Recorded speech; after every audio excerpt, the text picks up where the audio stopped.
qu'à partir de 2022, tous les nouveaux modèles auront désormais ce qu'on appelle des limitateurs de vitesse.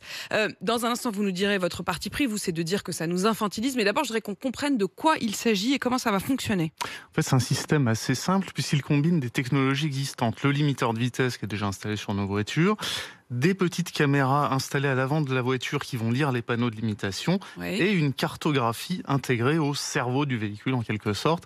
Et donc on aura ça sur toutes les voitures, même les modèles bas de gamme qui sont dépourvus de GPS.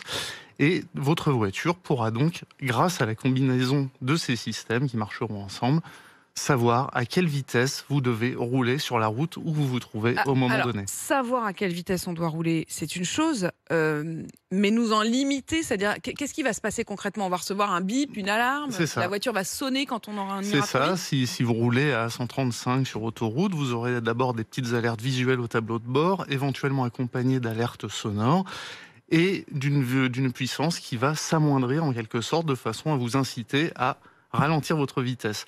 Alors, vous pourrez toujours outrepasser le système, c'est-à-dire que vous pourrez, en cas de Appuyer un bon besoin, grand coup sur si vous avez besoin de l'accélérateur. doubler, s'il y a une urgence ou quoi, il y a toujours moyen. Le système, c'est une assistance à la conduite. C'est en aucun cas une sorte de Big Brother embarqué. C'est vraiment une aide assez active, assez intrusive. Ouais, Ça, c'est le c'est moins le qu'on moins qu'on puisse puisse dire. dire. Ouais. Mais on garde quand même une marge de liberté. En fait, c'est Voilà. exactement comme la ceinture, quand on la met pas, ça bip, quoi. Voilà, c'est à peu près le même principe. Voilà. Et c'est sûr, c'est fait. D'abord, Ça a juste qu'on été... comprenne oui, bien, oui. ça a été parce qu'en Ça a fait, été... ça s'est fait quand même un petit peu sous les radars, Oui. si je peux me permettre. C'est un sujet qui a été...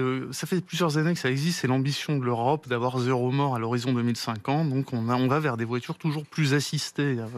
Mais là, elles sont plus qu'assistées, elles nous brident. Elles nous brident, oui, bien sûr. Oui, oui. Mais en fait, finalement, on considère malgré tout, hélas, que la technologie est plus sûre que le conducteur. Hélas, dites-vous. Pourquoi?